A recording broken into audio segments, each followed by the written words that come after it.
Welcome back to Fly to Freedom. Today, we're going to talk about something that so many people in recovery experience and are quite often afraid to admit, which is missing the eating disorder. And I know that might sound strange. If the eating disorder made life so painful, it left you exhausted, isolated, and trapped, why would you miss it? I mean, shouldn't you feel relieved to be breaking free? Shouldn't you feel grateful that you're choosing recovery? And yet, for so many people, there's a real sense of grief when they start to let go. There's panic. There's this feeling of emptiness, like you're losing something that's been a huge part of your life. And I just want you to know that that's actually completely normal. You're not alone in that feeling, and you're not failing because you feel that way. What you're experiencing is a real psychological and neurological response. The eating disorder has been deeply wired into your brain. It's shaped your thoughts, your routines, your emotions, and even your sense of identity. It certainly did mine. And when you start to break away from it, your brain perceives it as a loss and reacts accordingly. So today, I want to walk you through why letting go of the eating disorder feels like grief, what's happening in your brain, and why that feels so uncomfortable, how the eating disorder created an illusion of control and safety, and why that illusion is so hard to break, how to navigate the panic that comes with letting go, how to grieve what you're leaving behind whilst still moving forwards. And at the end of this episode, I'll guide you through a gentle visualization to help you feel safe in this process.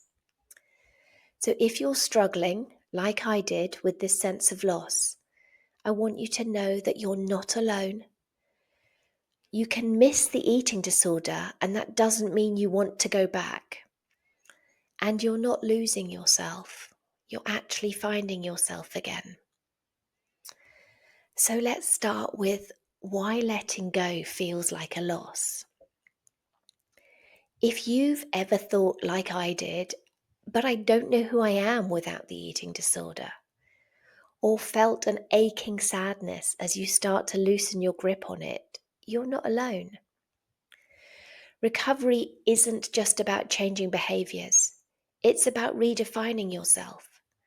And when something has been a part of your life for so long, even when it's harmed you, letting it go can feel a bit like losing a part of who you are. And this isn't just emotional, it's actually biological. Your brain is quite literally wired to cling to familiarity, even when that familiarity is harmful. So let's break this down. The eating disorder didn't just affect what you ate or how you moved. It actually shaped your sense of self. Maybe you became the disciplined one, the one who had extreme control over food and exercise, the healthy one, who was praised for your eating habits or your commitment to fitness, the one with willpower, and you were admired for your restraint, or all three. I certainly had all three. And when something becomes part of your identity like this, letting it go feels like losing yourself. So even if you know the eating disorder has been harmful, there might still be a voice inside you whispering, "Who am I without this?" And that's a really scary question. But it's really important to remember that the eating disorder is not your identity. You existed before it, and you will exist after it. Your true self is still in there, waiting to be uncovered. So our brains cling to familiarity, even when it's harmful. And your brain prioritizes survival over happiness, which means it will always choose what is familiar over what is unknown, even if that familiar thing is destructive. This is why people stay in toxic relationships, in jobs they hate, or in harmful habits, because the brain finds comfort in repetition. The eating disorder created strong neural pathways that have made it feel like a safety net. Every time you followed its rules, your brain released dopamine, which reinforced the habit. And now, in recovery, you're building new neural pathways, ones that allow you to eat freely, rest, and trust your body. And your brain? Well, it's resisting, of course. But just because something feels wrong, it doesn't mean it is wrong. Your brain needs time to adjust, and this discomfort and wrong feeling is not going to last forever. Every time you choose recovery, you are quite literally rewiring your brain. The next part, which just seems to be everybody, is the eating disorder made you feel like you were in control. And for so many of us, the eating disorder didn't just affect food, it became a way to cope with life itself. When the world felt unpredictable or chaotic, as it does, the eating disorder gave you rules to follow. It made you feel in control. But actually, did it? Did it really? Because if you look closer, you might realize that it wasn't you controlling the eating disorder. What you felt you were in control of was actually controlling you. And I know when I realized that, it was like the massive mic drop light bulb moment. And it kind of changed everything. Because letting go might feel like you're free falling, but true control isn't actually about restriction. True control is about trusting yourself. And that's what recovery teaches you.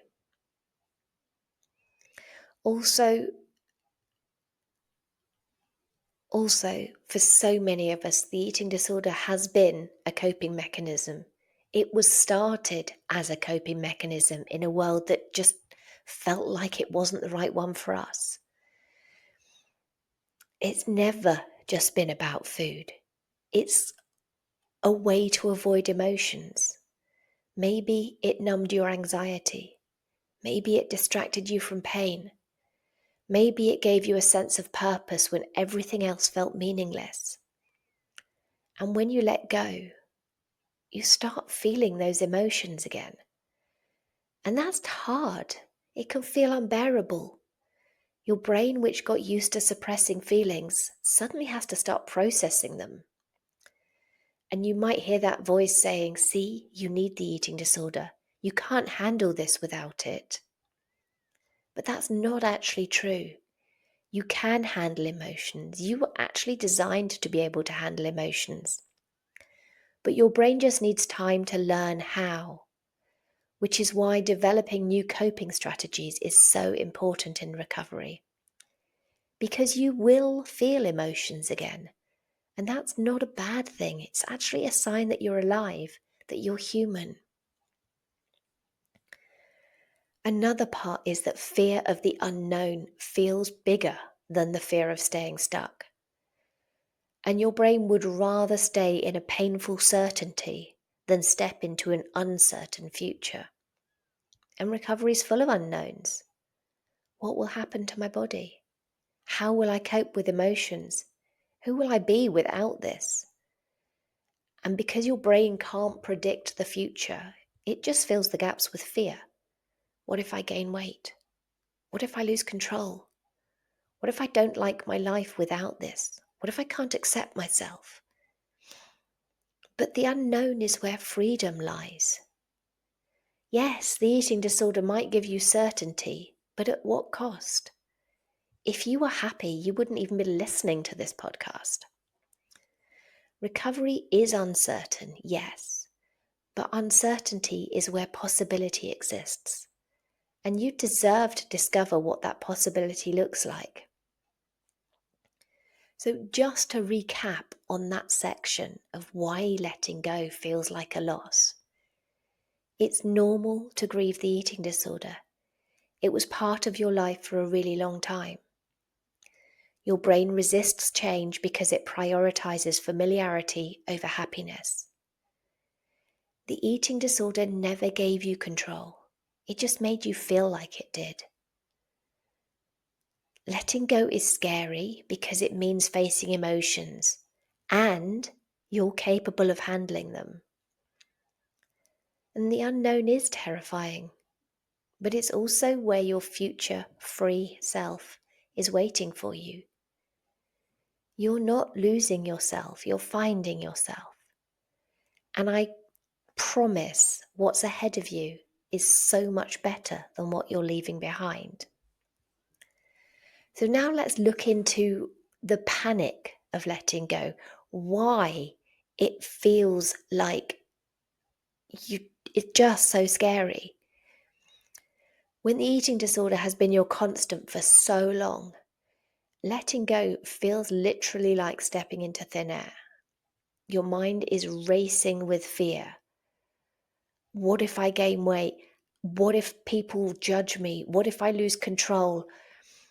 All the thoughts, they're just there, they're flying around, and they can feel overwhelming. And your body might even react physically to this panic. Your chest tightens, your stomach feels like it's in knots, your heart's pounding. But the thing to remember is that this panic is just your brain reacting to change. It's not actually a sign that something's wrong. The eating disorder created a sense of predictability and safety. So when you start to let go, your brain perceives recovery as a threat. It's like an alarm system going off, warning you to go back to what feels familiar. But just because something feels unsafe doesn't mean it actually is. The fear doesn't last forever. When you face it, it actually goes away. Your brain will adjust, your body will settle, and the panic will fade. The key is learning how to sit with it and move through it rather than try and push it away. So let's look at some coping strategies that can help you handle the panic that comes with letting go. So step 1 is acknowledge that this is a normal response. Panic's not proof that you need to go back to the eating disorder. It's your brain reacting to change. Imagine your brain is like a fire alarm, and sometimes alarms go off when there's no real fire, like when you burn toast. Your brain's doing the same thing. It's ringing the alarm, but there isn't any actual danger. So the action to take here is when you feel the panic rising, say to yourself, "This is just my brain's alarm system going off. I'm safe." And keep repeating that to yourself as many times as you need. And if that's 100 times, that's okay. If that's 1,000 times, that's okay.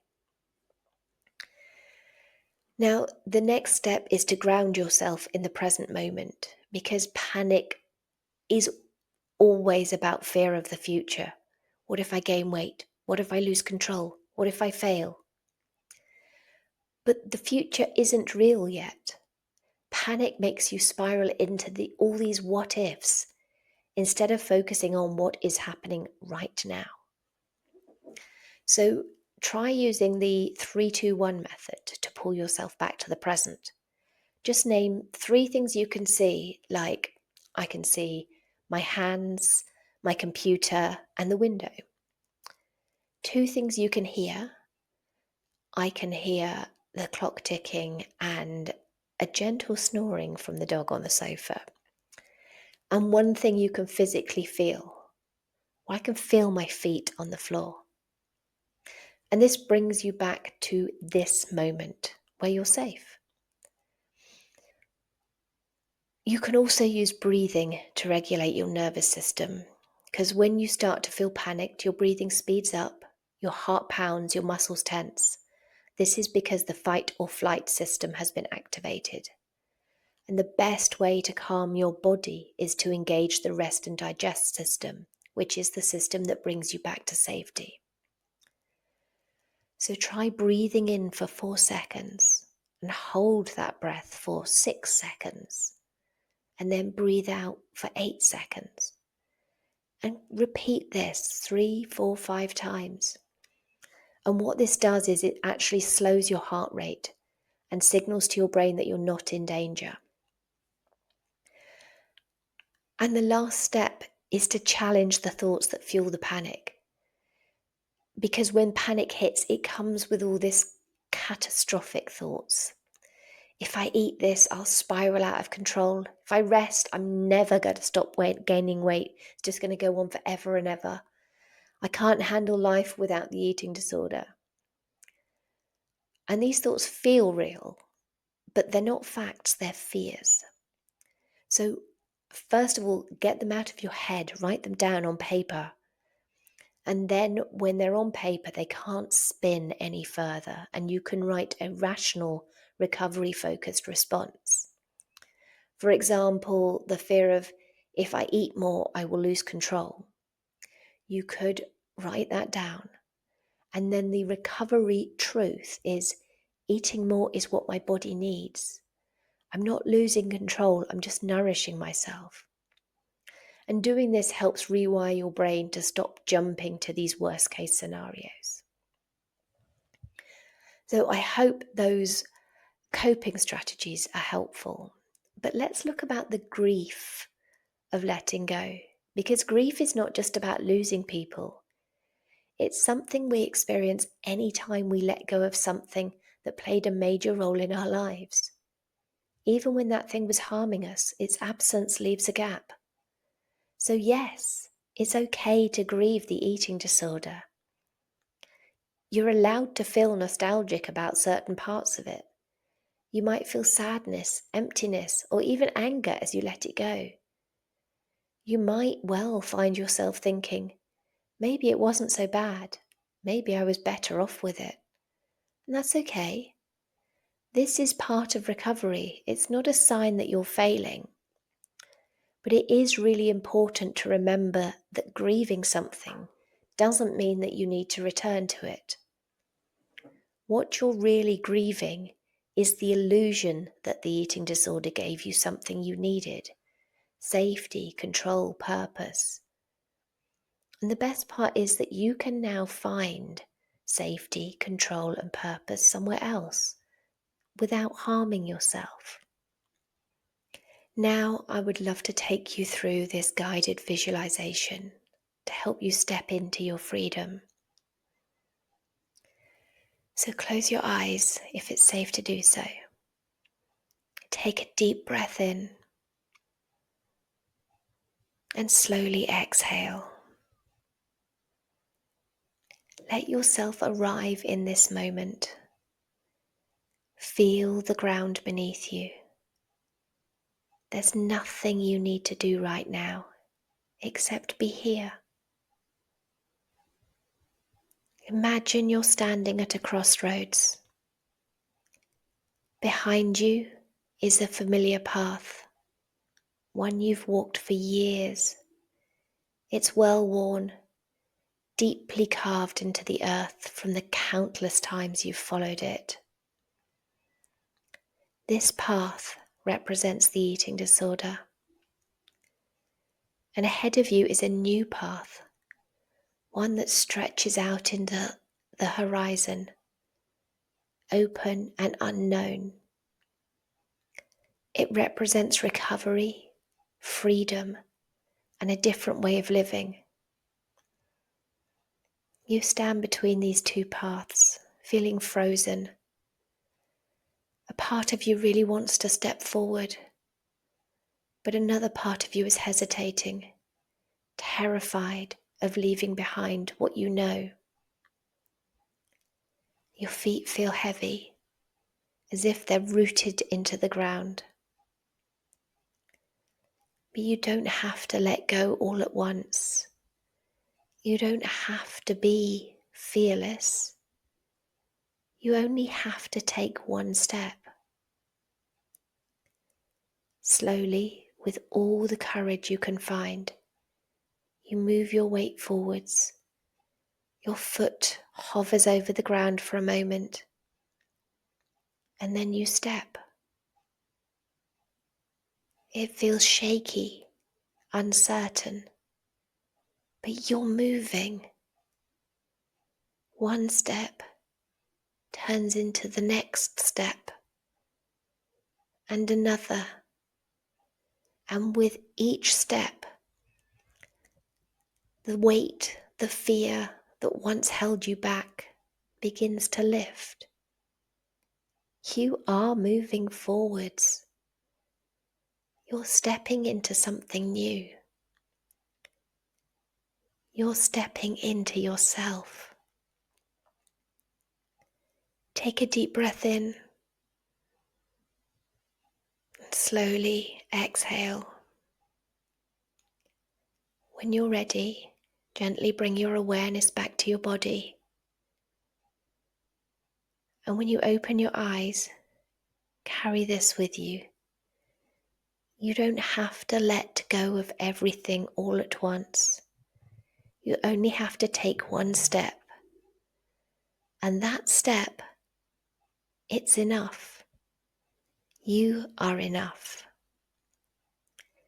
You're not losing yourself. You're finding yourself. And you deserve to be free. So keep going. You've got this. And I'm here for you. And thank you for listening this week. And I'll see you next week.